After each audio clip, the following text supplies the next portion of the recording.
Hello दोस्तों, आज का हमारा जो नया टॉपिक है दोस्तों, हमारा चैप्टर नंबर 2 में वो है अम्ल व क्षारकों में समानता का। राइट, इट मींस अम्ल और क्षार यानी कि बेस में क्या क्या समानताएं हैं। राइट, इसके बारे में आज हमें सीखना है दोस्तों। ठीक है, इट मींस मैं यहाँ पर लिख देता हूं अम्ल के लिए एसिड और क्षार के लिए बेस। ओके, इट मीन्स हमें यहां पर सीखना है दोस्तों कि एसिड और बेस में कौन कौन सी समानताएं बेसिक तौर पर यानी कि सामान्य तौर पर पाई जाती हैं। क्लियर? सो दोस्तों, यहां पर सबसे पहले मैं समानता की बात करूं कि कौन कौन सी समानता है, उससे पहले आपको मैं बता देना चाहता हूं कि टोटल सामान्य तौर पर 4 प्रकार की सामान्यताएं दोनों के अंदर इक्वालिटी देखने को मिलती है। कितनी समानताएं? 4 समानताएं। ठीक है, जो कि एसिड और बेस में देखने को पाई जाती हैं। ओके, सो दोस्तों, यहां पर वो कौन कौन सी समानताएं हैं अगर उसकी बात की जाए तो वन बाय वन सभी को यहां पर सीखते हैं। ओके, पहली समानता की अगर मैं बात करूं दोस्तों तो वो ये है कि अम्ल व क्षार जलीय विलयन में विद्युत का चालन करते हैं। क्या? अम्ल और क्षार जलीय विलयन में विद्युत का चालन करते हैं, जिसका कारण उनमें आयनों का उपस्थित होना है। ओके, तो चलिए यहां पर लिख देते हैं पहले समानता को। ठीक है, तो चलिए दोस्तों मैं लिख रहा हूं कि अम्ल व क्षार दोनों जलीय विलयन में क्या करते हैं दोस्तों? विद्युत का चालन करते हैं। ठीक है, विद्युत का चालन करते हैं। राइट, अब बात करें ऐसा क्यों होता है तो उसका कारण लिख देते हैं दोस्तों, जिसका कारण, ठीक है, जिसका कारण उनके आयनों का उपस्थित होना है, जिसका कारण उनके आयनों का उपस्थित होना है। डन। तो ये था दोस्तों पहली इक्वालिटी जो दोनों के अंदर देखने को मिलती है कि चाहे आपके पास हो एसिड चाहे आपके पास हो बेस, दोनों जलीय विलयन में, जलीय विलयन यानी कि कोई भी सॉल्यूशन हो आपके पास दोस्तों, चाहे वो पानी का हो चाहे वो किसी भी चीज का हो, तो जलीय विलयन में क्या करते हैं दोस्तों? वो विद्युत का चालन करते हैं, यानी कि उनमें इलेक्ट्रिसिटी पास होती है, इलेक्ट्रिसिटी का यानी कि विद्युत का वहन होता है। ठीक है, किसके अंदर? अम्ल और क्षार के जलीय विलयन में। अब यहां पर इससे जुड़ी हुई है दोस्तों एक नोट, वो मैं आपको बता देता हूं जिसको आपको याद रखना है। ठीक है, वो क्या है कि अभी आपने सीखा कि अम्ल और क्षार दोनों जलीय विलयन में क्या करते हैं? विद्युत का चालन। इसका रीजन हमने क्या लिखा? क्योंकि इनके अंदर क्या उपस्थित होते हैं? आयन। अब बात ये की जाए कि ये आयन उपस्थित हुए कैसे? आयन कैसे आए भाई? एसिड और बेस को जब हम लोग जलीय विलयन में यानी कि पानी में मिला दें तो उसके अंदर आयन कैसे आ गए? राइट, तो ये क्वेश्चन होता है हमारे सामने, तो उसका आंसर यहां पर नोट के तरीके से मैं लिख रहा हूं, क्योंकि जलीय विलयन में अम्ल व क्षार यानी एसिड और बेस दोनों आयनीकृत हो जाते हैं दोस्तों। क्या हो जाते हैं? आयनीकृत। ठीक है, यानी कि इनका आयनीकरण हो जाता है। ठीक है, आयनीकृत हो जाते हैं तथा आयन को उत्पन्न करते हैं। तथा किसको उत्पन्न करते हैं? वो आयन उत्पन्न करते हैं। डन। तो ये थी दोस्तों एक नोटिस जिससे आपको याद रखना है कि जलीय विलयन में अम्ल व क्षार आयन तो उत्पन्न करते हैं, बट किसकी वजह से? सिर्फ और सिर्फ आयनीकरण की वजह से, यानी क्योंकि वो आयनीकृत हो जाते हैं इसलिए दोस्तों वो आयन को उत्पन्न करते हैं। तो ये था पहला इक्वालिटी जो एसिड और बेस दोनों में देखने को मिलता है। डन। चलिए अब बढ़ते हैं दूसरे इक्वालिटी की तरफ, यानी कि दूसरी समानता की तरफ जो एसिड और बेस में देखने को मिलती है। तो दोस्तों यहां पर क्या होता है कि दूसरा नियम यह कहता है कि अम्ल का जो अम्लीय गुणधर्म, अब अम्ल कैसा गुणधर्म अपनाएगा? अम्लीय गुणधर्म अपनाएगा, बट ये किसकी वजह से होता है? ये सिर्फ और सिर्फ H+ आयन की उपस्थिति की वजह से होता है, जबकि क्षार क्षारीय गुणधर्म रखता है और यह सिर्फ और सिर्फ OH- आयन की उपस्थिति के कारण ही होता है। राइट, तो चलिए दोस्तों सेकंड लिख देते हैं कि अम्ल अम्लीय गुणधर्म H प्लस आयन की उपस्थिति की वजह से, आयन की उपस्थिति की वजह से, उपस्थिति के कारण तथा क्षार कैसा गुणधर्म रखेगा दोस्तों? क्षारीय गुणधर्म रखेगा, राइट। तो क्षार क्षारीय गुण OH माइनस आयनों की उपस्थिति के कारण, आयनों के उपस्थिति के कारण रखता है। समझ में आ गया दोस्तों? एकदम सिंपल कि अम्ल अम्लीय गुणधर्म रखेगा, बट किसकी उपस्थिति के कारण? H प्लस आयन की उपस्थिति के कारण। और जो क्षार है वो क्षारीय गुणधर्म रखते हैं, क्यों? सिर्फ और सिर्फ OH माइनस आयन की उपस्थिति के कारण। आया समझ में दोनों? हाँ या ना दोस्तों? एकदम सिंपल है, क्लियर। सो यहां पर आपको मैं एग्जांपल के तौर पर अगर समझाऊं तो आप देख सकते हो HCl में अगर मैं इसका आयनीकरण करूंगा तो H प्लस और Cl माइनस, तो H प्लस की उपस्थिति है, इसलिए HCl कैसा गुणधर्म रखता है? अम्लीय गुणधर्म रखता है। आया समझ में दोस्तों?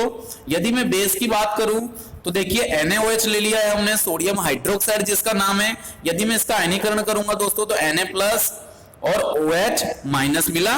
तो देखिए यहां पर OH माइनस किसको रिप्रेजेंट करता है? बेस को। और इस आयन की उपस्थिति के कारण ये NaOH जो बेस है इसका सॉल्यूशन कैसा होगा? बेसिक यानी कि क्षारीय होगा। ठीक है, HCl अम्ल है तो HCl का जो गुणधर्म कैसा होगा? अम्लीय गुणधर्म होगा। NaOH बेस है यानी कि क्षार है तो इसका गुणधर्म क्षारीय होगा, जो उनके अंदर उपस्थित आयन दर्शाते हैं, H प्लस और OH माइनस। क्लियर? समझ में आया दोस्तों? अब इस पॉइंट के अंदर भी एक नोट जुड़ी हुई है जिसे मैं यहां पर आपको बता देता हूं। स्टार्टिंग में मैंने आपको बताया था इन फर्स्ट लेक्चर जब हमने चैप्टर स्टार्ट किया था दोस्तों, कि जो एसिड होते हैं वो H प्लस का दान करते, राइट। बट ये जो H प्लस है दोस्तों, ये स्वतंत्र रूप से आपको देखने को नहीं मिलेगा। क्यों नहीं मिलेगा? क्योंकि ये जो H प्लस है ये तुरंत पानी के अणुओं के साथ अभिक्रिया कर लेता है, यानी कि आपको अकेला H प्लस कहीं पर देखने को नहीं मिलने वाला। ये H प्लस तुरंत क्या करता है? इमीडिएटली जैसे ही ये मुक्त होता है पानी के अंदर, यानी कि जलीय विलयन के अंदर, तो यह पानी के अणुओं के साथ तुरंत मिलकर रासायनिक अभिक्रिया करके क्या बना देता है? H3O प्लस, यानी कि हाइड्रोनियम आयन। कौन सा आयन दोस्तों? Hydronium ion. ठीक है, तो चलिए यहां पर लिख देता हूं दोस्तों कि H प्लस स्वतंत्र रूप से नहीं रह सकता। ठीक है, नहीं रह सकता क्योंकि यह जल के अणुओं के साथ, यानी कि पानी के अणुओं के साथ जुड़कर H3O प्लस बना देता है। क्या बना देता है दोस्तों? H3O plus. इट मीन्स इसका नाम है हाइड्रोनियम आयन। हाइड्रोनियम आयन बना देता है। आ गया समझ में? क्या नोट है दोस्तों कि जो H प्लस है वो स्वतंत्र रूप से नहीं रह सकता। क्यों? क्योंकि वह जल यानी कि पानी यानी कि H2O के अणुओं के साथ जुड़कर H3O प्लस यानी कि हाइड्रोनियम आयन का निर्माण करता है। कैसे? देखिए ये H प्लस है, राइट। ये तुरंत के तुरंत पानी के अणुओं के साथ यानी H2O के साथ जुड़ेगा तो ये H इसके साथ जाकर जुड़ जाएगा, तो अणु की संख्या यहां पर कितनी है? 2 और 1 ये कितने हो जाएंगे? 3। तो H3O और ये प्लस, तो H3O प्लस बन जाता है। आया समझ में दोस्तों? जिसका नाम है हाइड्रोनियम आयन। ओके, सो ये दो समानताएं आपको समझ में आ गई, पहली और दूसरी, नोट के साथ। नोट भी आपको याद रखनी है। पहला क्या था समानता? कि अम्ल और क्षार दोनों जलीय विलयन में विद्युत का चालन करते हैं। क्यों? क्योंकि उनके अंदर आयन उपस्थित होते हैं। आयन कहां से आए? आयनीकृत होने पर आए, राइट। दूसरा यह था दोस्तों कि अम्ल अम्लीय गुणधर्म रखता है, बट किसकी वजह से? H प्लस आयन की वजह से। और क्षार क्षारीय गुणधर्म रखता है सिर्फ और सिर्फ OH माइनस आयन के कारण, राइट। जिसे हमने यहां पर प्रूफ किया। हमने एक एसिड लिया जो कि H प्लस का दान कर रहा है, इसका मतलब है ये HCl एसिड है, अम्ल है, और यह गुणधर्म कैसा रखेगा? अम्लीय गुणधर्म रखेगा। NaOH बेस है जो कि OH माइनस को रिलीज कर रहा है, राइट। तो ये बेस की पहचान हो गया। और ये NaOH जो कि बेस है यानी कि क्षार है, यह कैसा गुणधर्म रखेगा? क्षारीय गुणधर्म रखेगा, राइट। बट यहां पर हमने एक चीज सीखी दोस्तों, ये जो हमारा H+ है ये स्वतंत्र रूप से देखने को नहीं पाया जाता, क्योंकि वह तुरंत के तुरंत इमीडिएटली जल के अणुओं के साथ प्रक्रिया कर कर H3O+ यानी कि हाइड्रोनियम आयन का निर्माण करता है, जो कि हमने यहां पर देखा। देखिए H+ तुरंत पानी के अणु के साथ जुड़ेगा और H3O+ बना देगा। ओके, समझ में आ गया दोस्तों। सो ये थे दो नियम। अब बढ़ते हैं तीसरी समानता की तरफ, जो हमें यहां पर देखने को मिलेगी। ठीक है, चलिए उसे देखते हैं। तो यहां पर दोस्तों अब हम लोग सीखेंगे कि तीसरी क्या समानता पाई जाती है एसिड और बेस में। ठीक है, तो चलिए यहां पर हेडिंग डाल देते हैं थर्ड। तीसरी क्वालिटी की अगर मैं बात करूं दोस्तों, तो वो ये है कि अम्ल और क्षार दोनों को यदि दोनों कैसे हो, यदि सांद्र हो, यदि उनका मैं तनुकरण करूं, ठीक है, तो उस समय अत्यधिक ऊष्मा उत्पन्न होती है। ठीक है, इट मींस वो अभिक्रिया हो जाती है ऊष्मा छेपी अभिक्रिया। क्या कहलाएगी दोस्तों? ऊष्मा छेपी। क्या कहा मैंने? चलिए यहां पर लिख के समझा देता हूं कि अम्ल तथा क्षार जो कि कैसे हो दोस्तों, जो कि सांद्र हो। सांद्र यानी क्या होता है आपको बता देता हूं अभी। ठीक है, सांद्र यानी ये होता है दोस्तों जिसके अंदर वो प्रबल हो। कैसा हो? प्रबल हो। अम्ल हो जो कि प्रबल हो, क्षार हो जो कि प्रबल हो। प्रबल यानी दोस्तों स्ट्रॉन्ग। कैसा हो दोस्तों? स्ट्रॉन्ग हो, राइट। सो अम्ल तथा क्षार जो कि प्रबल हो, ठीक है, उनका तनुकरण करते समय, तनुकरण यानी दोस्तों होता है मंद। उनको क्या करते समय? मंद। सांद्र से क्या करना है? मंद। यानी प्रबल से क्या बनाना है? निर्बल। क्या बनाएंगे दोस्तों? प्रबल से निर्बल। निर्बल यानी कि दोस्तों क्या हुआ? वीक। क्या हो गया? वीक। समझ में आया? सो आपके पास अम्ल हो जो कि सांद्र हो यानी कि प्रबल हो यानी कि स्ट्रॉन्ग हो, राइट। चाहे आपके पास क्षार हो, इट मींस बेस हो, वो भी आपके पास कैसा हो? सांद्र हो, प्रबल हो या स्ट्रॉन्ग हो। अब हमें उसको प्रबल को किसमें कन्वर्ट करना है? निर्बल में। यानी सांद्र को किसमें कन्वर्ट करना है? मंद में। स्ट्रॉन्ग को किसमें कन्वर्ट करना है? वीक में। सबका मतलब एक ही है। ओके, सो सांद्र से जब हमें मंद करना है तो प्रक्रिया क्या कहलाती है? तनुकरण। ठीक है, अब सांद्र कब कर सकते हैं, मंद कब कर सकते हैं? तो दोस्तों आप यदि आपके पास एसिड है, राइट, तो यदि आपके पास कोई एसिड है, समझिए, ठीक है, अब वो एसिड के अंदर 90% तो एसिड है और 10% क्या है? वाटर। ये सिर्फ एक बेसिक में समझा रहा हूं आपको, राइट, उदाहरण के तौर पर है सिर्फ। ठीक है, कि यदि आपके पास एसिड का कोई विलयन है जिसके अंदर 90% एसिड है और 10% पानी है, तो वह एसिड कैसा कहलाएगा? सांद्र एसिड। क्योंकि एसिड की मात्रा ज्यादा है। इसकी मात्रा कैसी है? एसिड की मात्रा है ज्यादा, हाँ या ना? तो जिसकी मात्रा ज्यादा होगी वो सांद्र कहलाएगा। क्या कहलाएगा दोस्तों? सांद्र, राइट। तो यहां पर एसिड की मात्रा ज्यादा थी, पानी की मात्रा कम थी, इसलिए यह सांद्र एसिड कहलाएगा। जो कि कैसा होता है दोस्तों? जो कि डेंजर होता है। ठीक है, क्योंकि सांद्र एसिड यदि हमारे हाथों पर गिरे, कहीं पर भी गिर जाए, तो वो पूरा का पूरा हाथों को जला सकता है और पूरी तरह से उसे नष्ट भी कर सकता है, राइट। तो ये पावरफुल है, स्ट्रॉन्ग एसिड है। ठीक है, समझ में आ गया।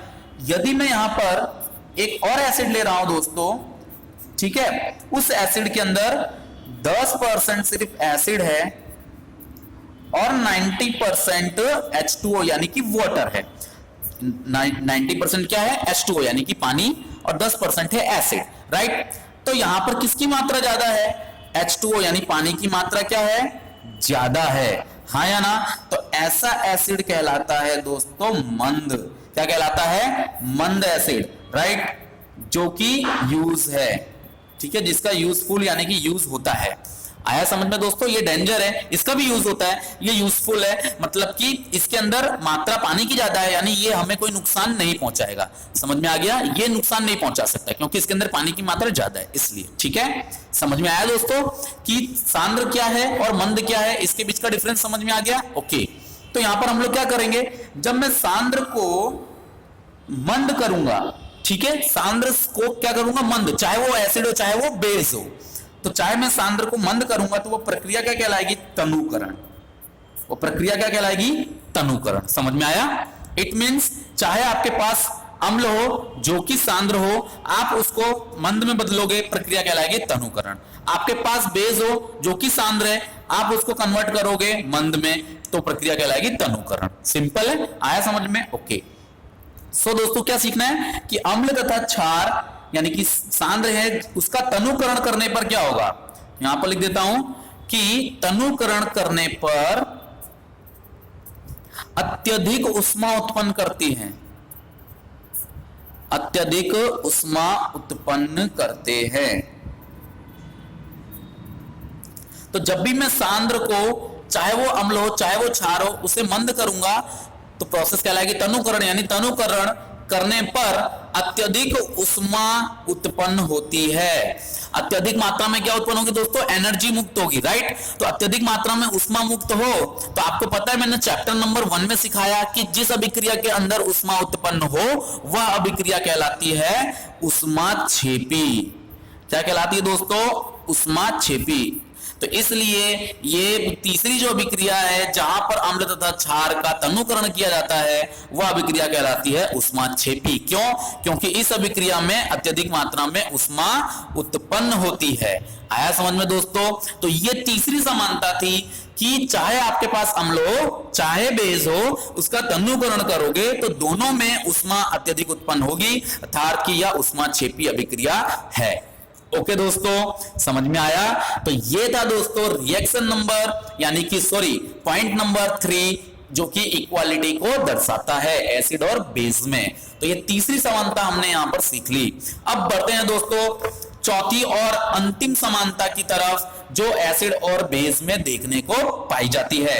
ओके, तो चलिए यहां पर देख लेते हैं समानता नंबर 4 को, जहां पर यह है दोस्तों कि अम्ल और क्षार की जो प्रबलता है वो उनके आयनीकरण की मात्रा पर निर्भर करती है कि कोई भी अम्ल कितना प्रबल होगा, कोई भी बेस कितना प्रबल होगा, अथवा तो कोई अम्ल कितना निर्बल होगा, अथवा तो कोई बेस कितना निर्बल होगा। ये सिर्फ और सिर्फ किस पर निर्भर करता है? ये सिर्फ और सिर्फ आयनीकरण की मात्रा पर निर्भर करता है। ठीक है, आप प्रबलता कब बोलोगे? जब आयनीकरण अधिक होगा, इट मींस वो प्रबल है। दुर्बल यानी निर्बल कब बोलोगे? जब आयनीकरण कम होगा, राइट। समझ में आ गया नियम नंबर 4?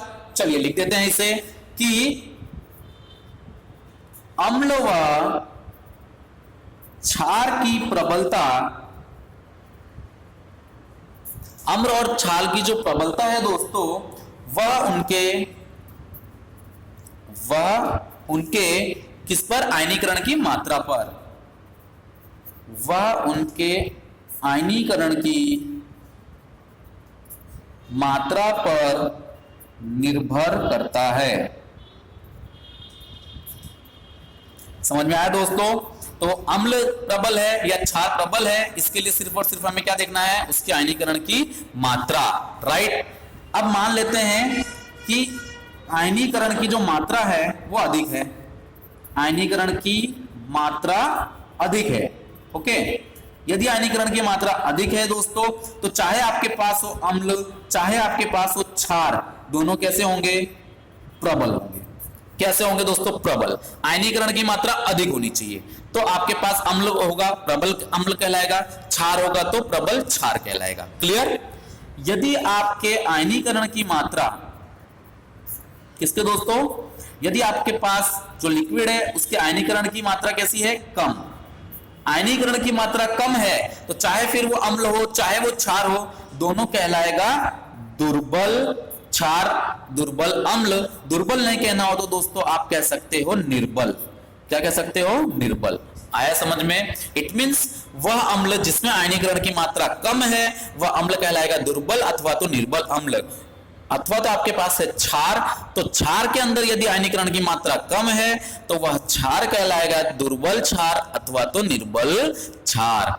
आया समझ में दोस्तों? तो इस प्रकार से ये 4 समानताएं हमें यहां पर देखने को मिली हैं। ओके, चारों 4 क्लियर हो गई? तो 4 समानताएं देखने को मिलती हैं एसिड और बेस के अंदर। ठीक है, एकदम सिंपल है कि नहीं? सो आपको ये चारों पॉइंट एकदम आसानी से समझ में आ जाने चाहिए और आ ही जाएंगे। ओके, सो दोस्तों ये था पूरा का पूरा इक्वालिटी एसिड और बेस के अंदर। चारों पॉइंट दी मोस्ट इंपॉर्टेंट है, शॉर्ट क्वेश्चन भी इसमें से पूछा जाता है दोस्तों, इसलिए आपको ये याद रखना है। क्लियर, समझ में आ गया? सो दोस्तों अब मिलेंगे हम हमारे नेक्स्ट लेक्चर में कुछ नए की पॉइंट्स के साथ, नए पॉइंट्स के साथ इस चैप्टर के। ओके, सो दोस्तों मिलते हैं अब हमारे अगले लेक्चर में, तब तक के लिए टेक केयर।